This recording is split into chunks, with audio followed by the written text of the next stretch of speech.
আমার পরিষ্কার বক্তব্য, আপনারা আগামীকাল থেকে যারা বিএনপি করেন তারা আগামীকাল থেকে জোটের প্রার্থী নূর বিপি নূরকে তার ট্র্যাক মাকড়ার পক্ষে আপনারা কাজ করবেন। 27 তারিখের পরে যদি জোটের প্রার্থীর বিপক্ষে কেউ ভোট চান তার কিন্তু আর জীবনে বিএনপি করার অধিকার থাকবে না।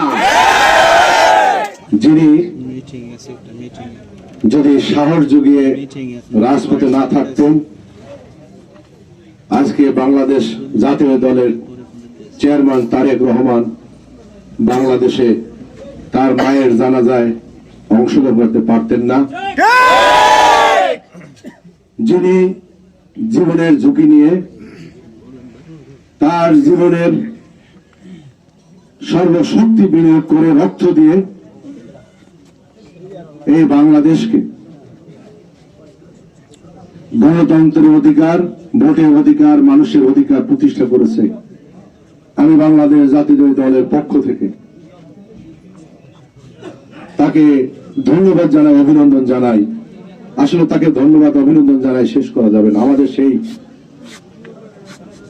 দলের জোটের প্রার্থী সাহসী ব্যক্তি, আমার সন্তান সমতুল্য। আমার সন্তান হয়েছে 1990 আর এই বিপি নূরের জন্ম 1992।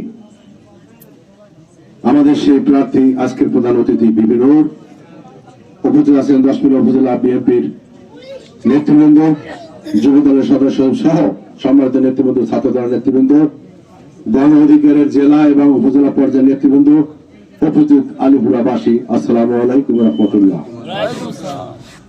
আমাকে দেখে আপনারা অনেকে এখানে দাঁড়িয়ে আমার দিয়ে তাকিয়ে আছেন যে শানু ভাই আজকে বিপি নূরের পক্ষে, গণ অধিকারের পক্ষে ভোট চাইতে আসলো, সে কি গণ অধিকার করে? না ভাই। আগামী 12 ফেব্রুয়ারি যে নির্বাচন হবে, বিপি নূরের জন্ম না হলে কি নির্বাচন হতো?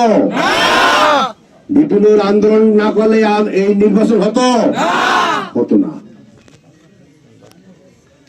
জোটের পক্ষ থেকে আমাদের ভারপ্রাপ্ত চেয়ারম্যান ছিলেন, এখন চেয়ারম্যান, তার মা মারা যাওয়ার পরে আমাদের দেশনেত্রী বেগম খালেদা জিয়া, জোটের পক্ষে তাকে মনোনয়ন দেওয়া হয়েছে।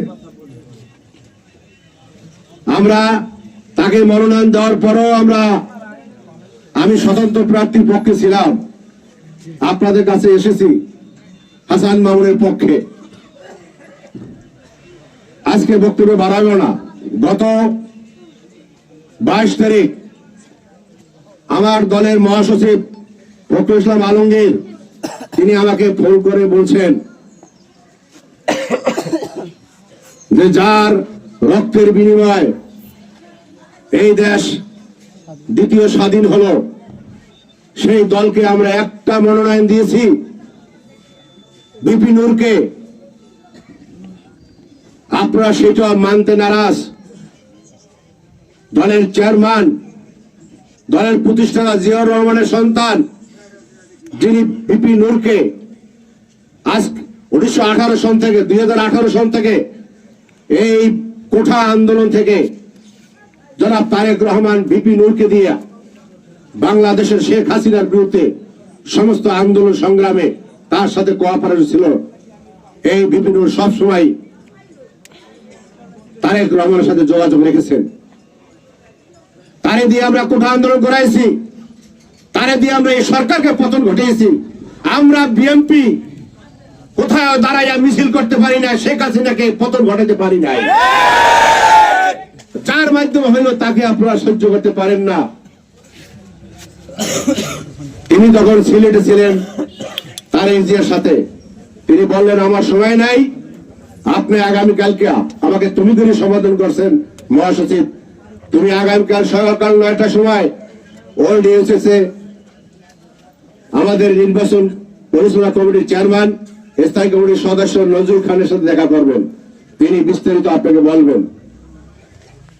আমি তার কাছে সকাল 9টায় গিয়েছি এবং তার সাথে 1 ঘন্টা মিটিং করে তিনি আমাকে বলেছেন এবং হাসান মাহমুদ সম্পর্কে তিনি অনেক ভালো কথা বলেছেন যে তারও দলে অনেক ত্যাগ আছে, তিনি অনেক কিছু করেছেন দলের জন্য, কিন্তু দলের স্বার্থে, দেশের স্বার্থে হাসান মাহমুদ করেছে দলের জন্য, আর ভিপি নূর করছেন বাংলাদেশের জন্য। তাই বাংলাদেশের জন্য আমরা ভিপি নূরকে মনোনয়ন দিয়েছি। হাসান মাহমুদকে এত ভালোবাসি, তিনি কেন এত সিদ্ধান্ত নিলেন, আর আপনারা বা তার পক্ষ কেন করলেন? আমরা বিবেকীয় সাংগঠনিক পাঠিয়েছি, তার সাথেও আপনারা ভালো ব্যবহার করেন নাই। আমি তার কথাগুলো মনোযোগ সহকারে শুনে আমি মনে করতেছিলাম যে আমি সবচেয়ে ভুল করেছি আমার এই রাজনৈতিক 35 বছরে। তাই আমি, তার বয়স 86 বছর, নজরুল ইসলাম খানের, আমি বললাম লিডার, আমার মগজ ধোলাই হয়ে গেছে, আমি দুঃখ প্রকাশ করছি এবং ক্ষমা চেয়ে নিচ্ছি।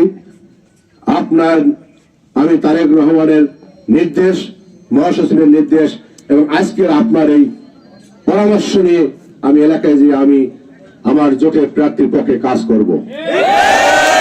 বলেন এটা কি আমি ভুল বলতেছি? আমি জনসভার সাথে দেখা করেছি, ছবি আছে, ভাইরাল হয়েছে। আমার দলীয় নেতারা আমার দালাল বলে, মুনাফিক বলে, আমার আপত্তি নাই, আমি কারো সমালোচনা করি না, আপনাদেরকে বলবো সমালোচনা করবেন না। ভিপি নূর বাংলাদেশে একটা, দ্বিতীয় আছে, ভিপি নূর আর বাংলাদেশ হবে না। এরকম সাহসী সন্তান বাংলার জমিনে আল্লাহ পাক খুব কম পাঠায়।